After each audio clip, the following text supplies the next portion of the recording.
그 다음에 이제 기본계획 자료 수집, 이게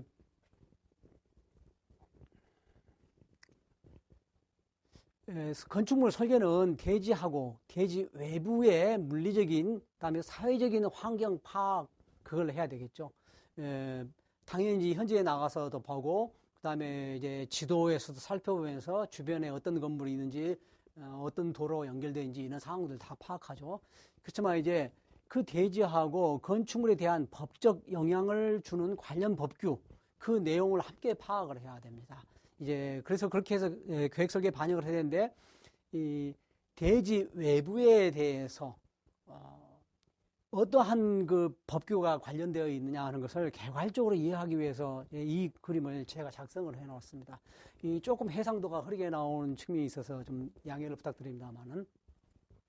근데 여기 왼쪽 위에서부터 이렇게 돌아가면서 한번 보겠습니다. 이게 보면은 환경영향평가법에서는 전략적인 환경영향평가를 하는 것에 해당되느냐 안 되느냐는 걸 살펴야 되고요. 물론 상당히 큰 프로젝트 또 어떤 용도가 무엇이느냐에 따라서 달라지겠죠. 네. 그 다음에 이제 거기에 같은 환경영향평가에서 환경영향평가가 있고요. 소규모 영향평가가 있습니다. 이게 해당되는지 안 되는지 건물에 따라서 웬만한 건물은 해당이 안 되겠습니다만은 그걸 살펴볼 필요가 있습니다. 그 다음에 자연재해대책법에 의해서 재해영향평가가 있고요. 또 방제기준, 수방기준, 그 내풍 설계 기준, 내설 설계 기준, 이러한 사항들이 이게 포함이 되어 있습니다. 그러면 해당되는지 이것도 살펴봐야 되겠죠. 그러면서 그 다음에는 이제 국토 계획 및 이용에 관한 법률에서 이제 광역도시계획, 도시군 기본계획, 도시군 관리계획, 지구단위 계획, 개발행위 허가, 용도지구 지역, 용도지구, 용도구역, 개발 제한 구역, 용도 지역, 용도 지구 및 용도 구역에서의 행위 제한, 건축 제한, 건폐율 용적률 행위 제한, 도시계획 조례, 이런 것도 다 또 해당이 됩니다.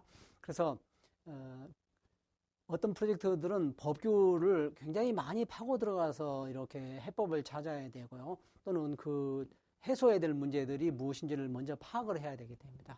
이제 예를 들어서 이제 병원을 짓겠다 그러면은 병원에 대해서 건축주가 요구하는 사항이 있습니다만은 또 의료법이라든가 그런 법에서 병원이 무엇을 갖춰야 된다.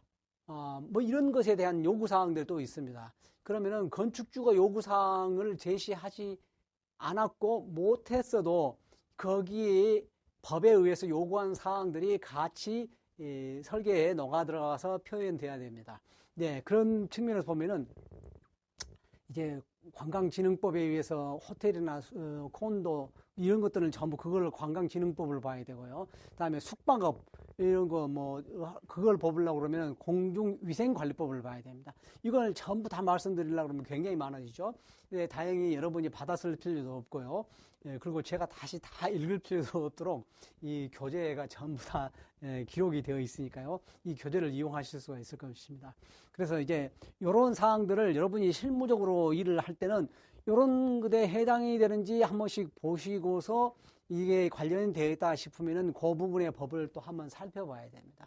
예를 들어서 공동주택이다 그러면은 여기에 보면 주택법을 살펴봐야 되고요. 그 다음에 이게 또 공동주택처럼 보이지만 민간의 또 임대주택의 경우에는 또 법이 또 따릅니다. 네. 그 다음에 이제 공공주택의 경우에는 또 법이 다른 법이 또 있습니다. 공공주택 특별법이 있고요. 그러니까 학교시설의 경우에는 또 학교에 대해서 학교시설 이게 촉진법이 또 있습니다. 도서관을 짓겠다 그러면 도서관에 대한 법이 또 있습니다. 이렇게 전부 다 있기 때문에 그걸 관련되어 있는 법들을 봐야 됩니다. 네, 그러니까 건축사가 해서 실무적으로 프로젝트를 접하면서 설계를 한다 하더라도 건축사라고 해도 어떻게 다 할 수 있겠습니까? 자기가 해본 프로젝트 하면서 거기에 관련된 법을 막 찾아서 따져보면서 이렇게 습득을 하게 되죠. 그것을 탓할 필요도 없고 할 것이 없습니다. 왜냐하면 어떻게 이걸 다 합니까? 그렇죠? 그리고 자기가 모른다고 해서 이렇게 숙수를 할 것도 없습니다. 자기가 그 프로젝트에 해당이 됐었을 때 그것을 파악하고 자기가 맡은 그 법에 대해서 다시 찾아가지고 자세히 빠뜨리지 않게 하게 되면 될 것입니다. 그러니까 사실은 저도 이렇게 강의를 하지만 당신 뭐에 대해서 압니까? 하면 내가 안다고 그렇게 선뜻 대답을 하면은 나중에 부끄러울 수가 있습니다. 왜? 내가 다 모르는 내용도 많이 있을 수 있으니까요.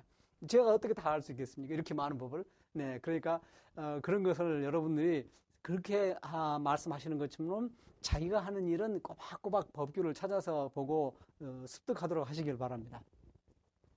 그 다음에 이제 내려오면은 교통 영향 평가를 받게 되어 있습니다. 이제 시설물이 어느 정도 되고 어떤 용도고 어느 규모가 되면은 그러면 그것은 도시교통 정비 촉진법이 또 있습니다. 그래서 여러분들이 처음 들어보는 법규 내용이 이름이 많이 있을 수 있습니다. 그리고 설계를 한참 했던 사람들이라 해도 법규 이름을 명확하게 말하기 힘듭니다. 복잡한 법들이 다 이름이 있으니까요. 그럴 때 이렇게 한 번씩 듣고 넘어가시길 바랍니다. 그 다음에 이제 주차를 하려면 주차장법이 다 당연히 있고요. 그 다음에 이게 지하가 시설물이 당연히 있죠. 그러면 지하는 또 지하 시설물하고 주변 집안에 대한 것은 지하 안전 관리에 관한 특별법이 또 있습니다. 그래서 지하가 요즘에 이제 깊이 파괴됐었을 때 여러 가지 안전 문제가 생기기 때문에 그래서 지하 안전 영향 평가라는 것이 또 있습니다. 그다음에 소규모 지하 안전 영향 평가도 있습니다. 그래서 이제 규모가 어느 정도 커져야지 이제 여기에 해당이 될 것입니다만은. 그 다음에 이제 건물이 있으면은 그 앞에 우리가 하는 것처럼 건축 심의를 받게 됩니다. 그 다음에 경관 심의도 있고요. 여러 가지가 관련이 있습니다. 그러면 이제 이 앞에 도로가 있습니다. 그럼 이 도로에 대해서는 어떤 관계가 되어 있냐. 도로에 수도, 전기, 가스, 전력선 이런 것들이 다 묻혀 있지 않습니까? 그게 관련된 내용들이 또 여기에 보면 쭉 나와 있습니다. 이게 이제 국토계획 및 이용에 관한 법률에서 기반시설이라는 이름으로 해가지고 이렇게 나와 있고요. 그 다음에 이제 주택법에서도 이 기간시설에 대해서 또 언급을 하고 있고, 주택건설 기준 등에 관한 규정에서도 기간도로하고 진입도로에 대해서 이야기하고 있고요. 주택건설 기준 등에 관한 규칙에서도 이야기하고 있습니다. 건축에서도 건축법하고 도로법에서도 도로에 대해서 이야기하고 있고, 그 다음에 수도에 대해서는 수도법, 하수도에 대해서는 하수도법이 다 되어 있습니다. 그래서 이제 이런 부분들을 전반적으로 건축물이 대지가 주어졌고 용도가 나와고 규모가 개락으로 산정됐었을 때 이러한 사항들이 해당이 되는지도 한 번씩 이렇게 머릿속에서 한번 그리면서 체크를 해가야 할 필요가 있습니다.